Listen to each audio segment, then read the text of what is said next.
Welcome to Chandru maths. SSC constable GD 2025 ரெக்ரூட்மெண்ட்டுக்கான final result வரப்போகுது அப்படிங்கிறது எல்லாருக்குமே தெரியும். அடுத்ததாக நான் லாஸ்ட்டாக போட்ட வீடியோக்கு அப்புறம் நிறைய பேருக்கு இருக்கக்கூடிய டவுட் என்ன அப்படின்னா, கேஸ் போட்டவங்களுக்கு என்ன ஆகும்? அந்த வேக்கன்சியை ஹோல்டு பண்ணிவிட்டு ரிசல்ட்டை ரிலீஸ் பண்ணுவாங்களா, இல்லைனா அப்படியே எல்லா வேக்கன்சியும் ஃபில் பண்ணுவாங்களா? அப்போ கேஸ் போட்டவங்களுக்கு என்ன பண்ணுவாங்க அப்படின்னு சொல்லிட்டு, கேஸ் போட்டவங்களுக்கும் சரி, கேஸ் போடாதவங்க பர்டிகுலராக இந்த பார்டர் மார்க்கில் இருக்கிறவங்க அவங்க எல்லாருக்குமே இந்த டவுட் இருக்குது. ஏன்னா ரிப்பீட்டடாக எனக்கு இந்த ஒரு டவுட் நிறைய பேர் கால் பண்ணி கேட்குறீங்க, குரூப்பில் இதை பற்றி தான் பேசுகிறீங்க, அதுக்கப்புறம் சேட்லேயுமே இதை தான் கேட்குறீங்க, கமெண்ட்லேயுமே ஒரு சிலர் கேட்டிருந்தாங்க. ஓகே, ஸோ அதுக்காக தான் நான் ஒரு கிளாரிஃபிகேஷனுக்காக ஒரு பெஸ்ட்டு எக்ஸாம்பிளோடு உங்களுக்கு கொடுக்க போகிறேன். இந்த வீடியோ கொடுத்துருக்கேன். இதில் உங்களோட சஜஷன்ஸும் எனக்கு தேவை. என்ன பண்ணலாம் அப்படிங்கக்கூடிய சஜஷன் எனக்கு தேவை. அதை நீங்கள் கமெண்டில் சொல்லுங்கள். எல்லாருமே கேஸ் போட்டவங்க போடாதவங்க எல்லாருமே இதில் என்ன பண்ணலாம் அப்படிங்கிறத சொல்லுங்கள். ஓகே, இப்போ இதில் இப்போ நான் உங்களுக்கு இந்த பேஜில் காட்டுறது பார்த்தீங்கன்னா, சிஏபிஎஃப் சப் இன்ஸ்பெக்டரோட ரிசல்ட் 2024 சப் இன்ஸ்பெக்டர் ரெக்ரூட்மெண்ட்டுக்கான ரிசல்ட். இதில் ஃபஸ்ட்டு ஒரு ரிசல்ட் ரிலீஸ் பண்ணாங்க. 5296 பேரை அதில் செலக்ட் பண்ணாங்க. ஓகே, பட் அந்த ரிசல்ட்டில் நிறையா மிஸ்டேக்ஸ் இருந்துச்சு. அது பார்த்திங்கன்னா, ஒரு சிலர் இந்த கட் ஆஃபை விட அதிகமான மார்க் எடுத்திருந்தாங்க. அவங்களுக்கு அவங்க நேமே வரல, அவங்க செலக்டே ஆகலை. அதுக்கப்புறம் ஒரு சிலர் அவங்க கொடுத்த ப்ரிஃபரன்ஸ் ஒன்றா இருந்துச்சு, அவங்க செலக்ட் ஆன போஸ்ட் வேறையாக இருந்துச்சு. ஸோ ப்ரிஃபரன்ஸை கன்சிடர் பண்ணாமல் வேறு மாதிரி அவங்களுக்கு போஸ்டிங் கொடுத்துருந்தாங்க. ஸோ இது எல்லாமே அப்போவே நிறைய பேர் எங்கிட்ட கம்ப்ளைண்ட் பண்ணாங்க. நான் அப்போ அதுக்கு ஒரு வீடியோ போட்டிருந்தேன். அதுக்கு கம்ப்ளைண்ட் பண்ணுங்கள், எஸ்எஸ்சியோட ஆஃபீஸில் போய் நீங்கள் எல்லாருமே போய் இதுக்கு நீங்கள் கம்ப்ளைண்ட் பண்ணிங்க அப்படின்னா கண்டிப்பாக அவங்க இதுக்கு என்னென்னு செக் பண்ணுவாங்கன்ட்டு சொல்லியிருந்தேன். அந்த மாதிரி தனியாக ஒரு குரூப் க்ரியேட் பண்ணோம். அதில் நம்ம பசங்க மட்டும் இல்லாமல் நார்த் இந்தியன்ஸ் கூட நிறைய பேர் அந்த குரூப்பில் இருந்தாங்க. ஏன்னா இந்தியா ஃபுல்லாக அந்த ப்ராப்ளம் இருந்துச்சு. ஸோ அதுக்கு எல்லாருமே போய் கம்ப்ளைண்ட் பண்ணதுக்கப்புறம் எஸ்எஸ்சி உண்மையிலேயே இதில் ஏதோ பிரச்சனை இருக்குதா அப்படிங்கிறத செக் பண்ணிவிட்டு, ஸோ அவங்க சைடு தான் மிஸ்டேக் இருக்குது. அதாவது அவங்க பிஎஸ்எஃப் சிஆர்பிஎஃப்லேருந்து அவங்க டாக்குமெண்ட் வெரிஃபிகேஷன் பண்ணிவிட்டு அவங்க கொடுத்த ரிப்போர்ட்டில் இருந்த மிஸ்டேக்கால் இந்த ரிசல்ட்லேயே மிஸ்டேக் ஆயிடுச்சு அப்படிங்கிறத கண்டுபிடிச்சிட்டு என்ன பண்ணாங்க, ஆக்சுவலாக நல்ல மார்க் எடுத்தவங்களையும் செலக்ட் பண்ணாங்க. ஆனால் அப்படி செலக்ட் பண்ணப்போ கம்மியான மார்க் எடுத்தவங்க, அதாவது இப்போ கட் ஆஃப் இப்போ எக்ஸ்ட்ரா ஆட்கள் உள்ளே வர்றப்போ கட் ஆஃப் இன்க்ரீஸ் ஆகணும். அப்படி கட் ஆஃப் இன்க்ரீஸ் ஆனால் ஒரு சிலர் ஆல்ரெடி செலக்ட் ஆனவங்க வெளியில் போகணும். அந்த மாதிரி அவங்க பண்ணலை, கட் ஆஃபை இன்க்ரீஸ் பண்ணலை, யாரையுமே வெளியில் அனுப்பலை. ஓகே, என்ன பண்ணிட்டாங்கன்னா, எத்தனை வேக்கன்சி இருந்துச்சோ அதை விட எக்ஸ்ட்ராவாக இவங்க ஆட்களை எடுத்துக்கிட்டாங்க. ஓகே, இப்படி கூட நடக்கலாம் அப்படிங்கிறதுக்காக நான் சொல்கிறேன்.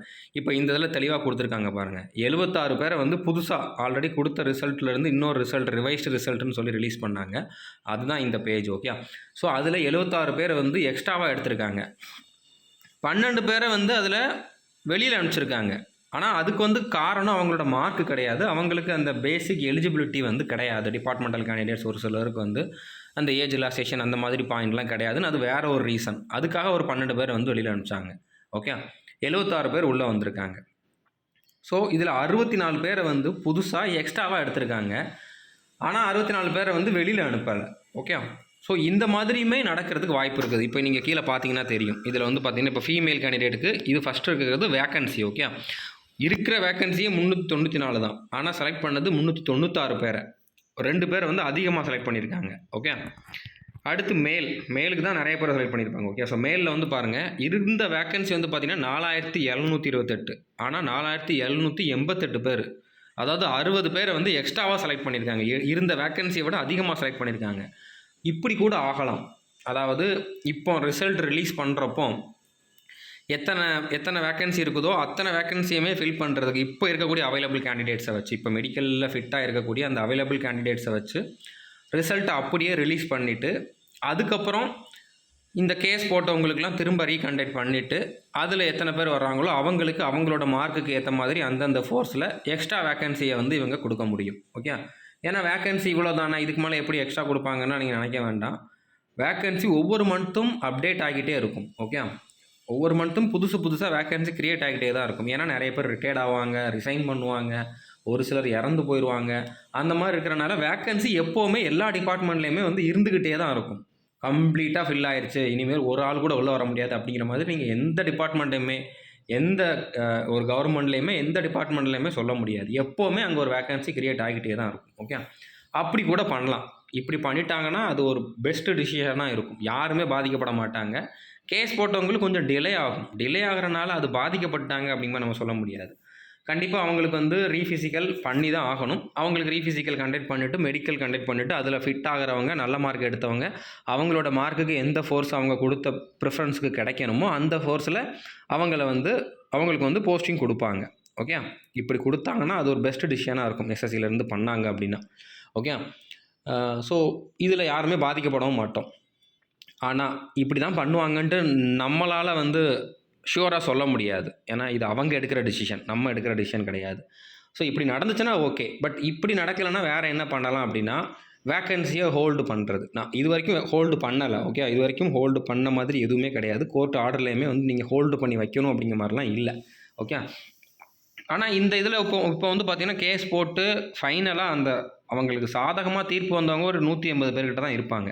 கேஸ் போட்டது தான் 230 பேர்கிட்ட. ஓகே, ஆனால் அதில் இந்த 13 ரவுண்டு ஓடினவங்க, 13 ரவுண்டு ஓடாதவங்க, 12 ரவுண்டு 11 ரவுண்டு ஓடினவங்களாம் ஒரு சிலர் இருப்பாங்க. ஓகே, அவங்களெல்லாம் தவிர்த்து ஒரு 180 பேர்கிட்ட தான் இருப்பாங்க கடைசியில்.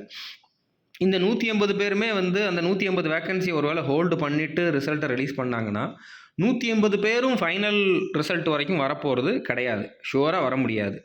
ஏன்னா இன்னும் நிறைய பேருக்கு வந்து ஹைட்டு ரீமெஷர்மெண்ட் இருக்குது. ஃபிசிக்கலில் ரன்னிங் ஓடுறவங்களுக்குமே ஹைட்டு மறுபடியும் மெஷர் பண்ணுவாங்க. அதில் எத்தனை பேருக்கு ஹைட்டு கரெக்டாக இருக்குது அப்படிங்கிறது டவுட் தான். அப்படி ஒரு வேளை எல்லாமே பெர்ஃபெக்டாக இருந்தாலும் மெடிக்கலில் எல்லாருமே எல்லாம் பெர்ஃபெக்டாக இருக்க முடியாது. நீங்கள் எந்த ஒரு மெடிக்கல் போர்டை எடுத்து பார்த்தாலும் ஒரு பேட்சுக்கு அட்லீஸ்ட் 4-5 பேர், ஒரு 50 பேர் வர்றாங்கன்னா ஒரு 4-5 பேராச்சும் அதில் அன்ஃபிட் ஆவாங்க. ஓகே, 100% வந்தவங்க எல்லாருமே ஃபிட்டு அப்படிங்கிற மாதிரி இது வரைக்கும் நடந்ததாக சரித்திரமே இல்லை. நான் இது வரைக்கும் அந்த மாதிரி கேள்விப்பட்டதே இல்லை. ஓகே, அப்படி பார்க்குறப்போ 180 பேரில் வந்து இந்த ஹைட்டில், அதுக்கப்புறம் வந்து பார்த்திங்கன்னா மெடிக்கலில் அதில் ஒரு 30-40 பேர் ரிஜெக்ட் ஆகிட்டாங்க அப்படின்னா வேக்கன்சியை ஹோல்டு பண்ணாங்கன்னா அந்த 30-40 வேக்கன்சி வேஸ்ட் ஆகும். அப்போ அந்த இடத்துல அந்த பார்டர் மார்க்கில் இருக்கிறவங்க அஃபெக்ட் ஆகலாம். ஓகே, இப்படி பண்ணாங்கன்னா பார்டர் மார்க்கில் இருக்கிறவங்க ஒரு சிலர் அஃபெக்ட் ஆகிறதுக்கு 100% நடக்கும். ஓகே, வாய்ப்பு இருக்குன்னு கூட இல்லை, அது கண்டிப்பாக நடக்கும்.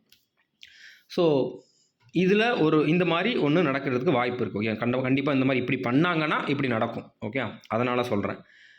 ஃபஸ்ட்டு சொன்னது வந்து நம்ம டிசிஷன் கிடையாது. அந்த மாதிரியும் பண்ணலாம், இல்லைனா இந்த மாதிரியும் பண்ணலாம். ஸோ ஒருவேளை இப்படி பண்ணுறாங்க, இதை தடுக்கிறதுக்கு வேறு வழியே இல்லையா, ஹோல்டு பண்ணுறதை தடுக்கிறதுக்கு வேறு வழியே இல்லையா அப்படின்னா அதுக்கு இருக்கக்கூடிய ஒரே வழி ஸ்டே ஆர்டர் வாங்குறது. ஸோ ஸ்டே ஆர்டர் வாங்குறதுனால அதனால் யாரும் பாதிக்கப்பட போகிறது கிடையாது. ஆனால் டிலே ஆகும். ஓகே, நான் செலக்ட் ஆயிடுவோம்ட்டு தெரிஞ்சுமே இதனால் ஒரு சிலர் இன்னும் எக்ஸ்ட்ராவாக 2 மாதம் 3 மாதம் வெயிட் பண்ண வேண்டிய அவசியம் வரலாம். ஓகே, ஸ்டே ஆர்டர் வாங்கினா. ஸோ இப்போ ஸ்டே ஆர்டர் வாங்குறது தான் சொல்யூஷன் அப்படிங்கிற மாதிரி நான் சொல்லலை. ஓகே, ஆனால் இவங்க வந்து ஒருவேளை வேக்கன்சியை ஹோல்டு பண்ணாங்கன்னா ஒரு சிலர் பாதிக்கப்படுறதுக்கு வாய்ப்பு இருக்குது. ஸோ இதுக்கு உங்களோட சஜஷன் என்ன அப்படிங்கிறத சொல்லுங்கள். இப்போ நல்ல மார்க் எடுத்தவங்களும் சொல்லுங்கள், மார்க் கம்மியாக இருக்கவங்களும் சொல்லுங்கள், கேஸ் போட்டவங்களும் சொல்லுங்கள். ஸ்டே ஆர்டர் வாங்குறது அவ்வளோ ஈஸிலாம் கிடையாது. அதுக்கு செலவு பண்ணணும், திரும்ப ஒரு கேஸ் மாதிரி ஃபைல் பண்ணணும், அதுக்கு நம்ம வந்து எல்லா டாக்குமெண்ட்ஸும் கொடுக்கணும். அப்படிங்கிறனால அது அந்த குரூப்பில் இருக்கவங்களுக்கு தெரியும். ஓகே, ஸோ அப்படிங்கிறனால அது இப்போதைக்கு ஒரு பெஸ்ட்டு சொல்யூஷன் அப்படிங்கிற மாதிரி எனக்கு தோணலை. பட் உங்களுக்கு என்ன தோணுது அப்படிங்கிறத சொல்லுங்கள். ஓகே, ஏன்னா எப்படி பார்த்தாலும் கேஸ் போட்டவங்களுக்கு ரீகண்டக்ட் பண்ணி தான் ஆகணும். அப்படிங்கிறனால நமக்கு சீக்கிரம் நடக்கணும் அப்படிங்கிறதுக்காக ஒரு ஸ்டே ஆர்டர் வாங்கணுமா அப்படின்ட்டு தான் நான் யோசிக்கிறேன். செலவு பண்ணியும் வாங்கணுமா அப்படிங்கிறதே நான் யோசிக்கிறேன். ஏன்னா நிறைய பேர் இதில் செலவு பண்ணுறதுக்கு ரெடியாக இல்லை. கேஸ் போட்டவங்களுமே வந்து நான் வெயிட் பண்ணுறேன் அப்படிங்கிற மாதிரி தான் நிறைய பேர் சொல்லியிருக்காங்க. ஓகே, ஸோ அதனால் இதில் நான் யாருக்கும் சப்போர்ட் பண்ணுறதுக்காக இந்த வீடியோ போடலை. இப்படி இருக்குது, என்ன பண்ணலாமுன்ட்டு நீங்களே கமெண்ட் பண்ணுங்கள். அப்படியே நம்ம வெயிட் பண்ணலாமா, ரிசல்ட் வர்ற வரைக்கும் வெயிட் பண்ணலாமா, இல்லைனா ஸ்டே ஆர்டர் வாங்கலாமா அப்படிங்கிறத வந்து நீங்கள் கமெண்ட் பண்ணுங்கள். ஓகே, ஸ்டே ஆர்டர் வாங்கலாம்னு நீங்கள் சொன்னாலும் கன்ஃபார்மாக அதை வாங்குகிறோமா அப்படிங்கிறது வந்து டவுட்டு தான். ஏன்னா அதுக்கு எல்லாருமே ஒத்துழைக்கணும். ஓகே, ஸோ புரிஞ்சுருக்குன்னு நினைக்கிறேன். இதுக்கான கமெண்ட்டை மட்டும் பண்ணுங்கள். இதை தவிர்த்து வேறு எக்ஸ்ட்ராவா அப்படி இப்படி இவர் அப்படிங்கிற மாதிரிலாம் பண்ண வேண்டாம். ஏன்னா எனக்கு நிறைய பேர் உண்மையிலேயே சப்போர்ட் பண்ணுறீங்க, அது தெரியும். ஓகே, ஆனால் ஒரு சிலர் என்ன மட்டும் இல்லை, மற்ற சேனலில் இருக்கிறவங்கள வந்து தூண்டி விடுற மாதிரி பண்ணுறதும் எனக்கு முன்னாலேயே தெரியும். இந்த மாதிரி ஒரே பர்சன் ஒருத்தருக்கு அகெயின்ஸ்டாக பேசுகிறது, அதே பர்சன் அவருக்கு சப்போர்ட் பண்ணி பேசுகிறது, அடுத்தடுத்த வீடியோவில் வேறு மாதிரி கமெண்ட் பண்ணுறது, இதெல்லாம் நான் முன்னாலே நோட் பண்ணேன். ஓகே, இப்போ எனக்குமே வந்து சப்போர்ட் பண்ணி பண்ணுறவங்கள ஒரு சிலர் அந்த மாதிரி இருக்காங்க, அது எனக்குமே தெரியும். ஏன்னா அவங்க பண்ண ப்ரீவியஸ் கமெண்ட்டெல்லாம் என்னால் பார்க்க முடியும். நீங்களே கூட பார்க்கலாம். இந்த சேனலில் வேணாலும் அந்த ப்ரொஃபைலை கிளிக் பண்ணிங்கன்னா அவங்க இதுக்கு முன்னால் இந்த சேனலில் எந்த மாதிரி கமெண்ட் பண்ணியிருக்காங்க அப்படிங்கிறதெல்லாம் பார்க்க முடியும். ஓகே, ஒரு சிலர் இருப்பாங்க, எல்லாருமே வந்து நல்லவங்களா இருப்பாங்க. எல்லாருமே வந்து மனசாட்சியோட அந்த மனசாட்சிக்கு துரோகம் இல்லாம இருப்பாங்க அப்படிங்கிற மாரி சொல்ல முடியாது. ஒரு சிலரோட பிறப்பே தப்பா இருக்கும். ஒரு சிலர் பொறந்தது ஒருத்தருக்கா இருக்கும். ஒரு சிலர் அவங்களோட இனிஷியல வேற ஒருத்தரோட இனிஷியல யூஸ் பண்ணிக்கிட்டு இருப்பாங்க. அப்படி இருக்கிற ஒரு சில பிறவிகள் அப்படிதான் நடக்கும். அப்படித்தான் வந்து நடந்துக்கும். ஓகே. அத நம்ம திருத்த முடியாது. என்ன சொன்னாலும் அது திருந்தாது. ஏன்னா, அதோட பிறவி குணமே அப்படியா இருக்கும். அதோட பிறப்பே அப்படி ஒரு எலி பிறப்பா இருக்கும். ஓகே. இழிவான ஒரு பிறப்பா இருக்கும். அப்படி இருக்கிற ஒரு பிறப்ப நான் உங்களுக்கு இப்போ காட்டுறேன். ஸோ, இவன பார்த்துக்கோங்க. இவன் நம்ம சேனல்ல ஒண்ணும் பண்ணல. இந்த பேரா SF21 அப்படிங்கிறது தான் இவனோட அந்த யூடியூப்ல இருக்கக்கூடிய ப்ரொஃபைல் நேம். ஓகே. ஸோ, இது வந்து இன்னொரு சேனல்ல உள்ள வீடியோ தான். ஓகே. ஸோ, இவரே வந்து இந்த மாரி ஒரு சிலரால தான் இந்த மாதிரி டென்ஷன் ஆயிருப்பாரு அப்படிங்கிறது தான் நானும் சொல்றேன். இவரும் சரி, நம்மளுக்கு அகைன்ஸ்ட்டா பேசுற வேற ஒரு சில சேனல்காரங்களும் சரி, ஒருத்தன் உங்ககிட்ட வந்து கேட்குறான் அப்படின்னா, ஏன் கேட்குறான்? இவனுக்கு அதில என்ன பெனிஃபிட் இருக்குது அப்படிங்கிறத கொஞ்சம் யோசிச்சு பார்த்தீங்கன்னா, நீங்க கொஞ்சம் அதில தெளிவடைஞ்சிருவீங்க. ஓகே. ஸோ, நெறைய பேரு உங்களோட வீக்னஸை யூஸ் பண்ணிக்கிறாங்க. அதில் நீங்கள் கொஞ்சம் கவனமாக இருக்கணும். ஏன்னா கேஸ் போட்டவங்களுக்கு எல்லாருக்குமே குரூப் இருக்குது. தனித்தனி குரூப் இருக்குது. அந்த குரூப்பில் அப்டேட் வந்துக்கிட்டு இருக்குது. என்ன டவுட்னாலும் அவங்க அந்த குரூப்பில் கேட்கலாம். பர்ட்டிகுலராக நானோ இல்லைனா அந்த அட்வொகேட்டோ வந்து அதில் ரிப்ளை பண்ணுறோம். ஸோ அப்படிங்கிறனால கேஸ் போட்டவங்களுக்கு யாருக்குமே பிரச்சனையே இல்லை. அவங்க யாருமே வந்து சார் இப்படி ஆயிடுச்சு சார், என்ன நடக்குன்னு தெரியல சார்னு சொல்லி கேட்க போகிறதே கிடையாது. அப்படி கேட்டால் அவங்க ஃபஸ்ட்டு என்கிட்ட தான் கேட்பாங்க. ஏன்னா நான் அவங்க கூட டேரெக்டாக இன்வால்வ் ஆகியிருக்கேன். எல்லாருக்குமே என்னோட நம்பர் இருக்குது. கேஸ் போட்டவங்க குரூப்பில் நான் இருக்கிறேன். வாட்ஸ்அப் குரூப் அப்படிங்கிறப்போ என்னோட நம்பர் இருக்குது. டேரெக்டாக எனக்கு அவங்க கால் பண்ணிடுவாங்க. சரியா? அவங்களுக்கு எதுவும் டவுட் இருக்குதுன்னா என்ன அப்டேட் அப்படின்னு. உங்ககிட்ட என்னை தவிர்த்து உங்ககிட்ட ஒருத்தன் நான் கேஸ் போட்டிருக்கேன்னு சொல்லி கேட்குறான் அப்படின்னாலே அவன் கேஸ் போடாதவன் தான் அர்த்தம். சார் நான் அப்படி காசு கொடுத்துட்டேன் சார், ஏமாற்றிட்டேன் சார்னு ஒருத்தன் சொல்கிறான் அப்படின்னாலே அவன் கேஸ் போடாதவன். சரியா? அவனுக்கு என்னென்னு தெரியலை அப்படின்னா அவன் கேஸ் போடாதவன். இந்த மாதிரி உங்களை ஏற்றி விடுறதுக்காக தூண்டி விடுறதுக்காக பேசுகிறவன். ஓகே. அந்த மாதிரி ஒரு இழிப்பிறவி தான் இந்த பிறவி. ஓகே. நீங்கள் இதை பாருங்கள். இவன் வந்து என்ன பண்ணியிருக்கான்னு பாருங்கள். இது இவரோட வீடியோ. ஓகே. ஸோ இவரோட வீடியோவில் இவர் போட்டிருந்த ஒரு வீடியோவில் இதை நான் அந்த வீடியோ போட்டப்போ நான் நோட் பண்ணிட்டேன். அப்போவே நான் ஸ்க்ரீன்ஷாட் எடுத்து வச்சுருக்கேன். ஓகே. இவன் இவன் வந்து 3 கமெண்ட் பண்ணியிருக்கான். என்ன பண்ணியிருக்கான்? சந்துரு சார் ஒரு லூஸு. அதுக்கப்புறம் அவரை இந்த மாதிரி ஒரு அசிங்கமாக ஒரு வார்த்தை அடித்து மண்டையை உடைங்க. ஓகே. சரி, ஓகே. என்னை பிடிக்காமல் பண்ணிட்டானா, ஆனால் அவன் அப்படியே இருந்திருக்கானாங்கிறத மட்டும் அடுத்த வீடியோவில் அவன் பண்ண கமெண்ட்டை பாருங்கள். ஓகே. அதே சேனலில் அவன் பண்ண இன்னொரு கமெண்ட்டை பாருங்கள்.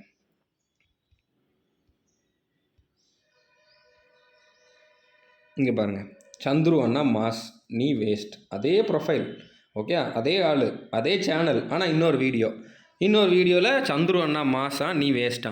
அடுத்த நாள் போட்டால் இன்னொரு வீடியோவில் இவனே இந்த மாதிரி கமெண்ட் பண்ணியிருக்கான். ஒரு வீடியோவில் என்னைய திட்டியிருக்கான், இன்னொரு வீடியோவில் நான் தான் பெரிய ஆள், அவர் வந்து வேஸ்ட்டு அப்படிங்கிற மாதிரி சொல்லியிருக்கான். அப்போ இவனோட நோக்கம் என்ன? அப்போ இவனோட பிறப்பு எப்படி இருந்திருக்கும்? புரிஞ்சிருக்குன்னு நினைக்கிறேன். ஓகே. இதுக்கு மேலே நான் சொல்லி மற்றவங்களுக்கு புரிய வைக்கணும்ன்ட்டு அவசியம் இல்லை.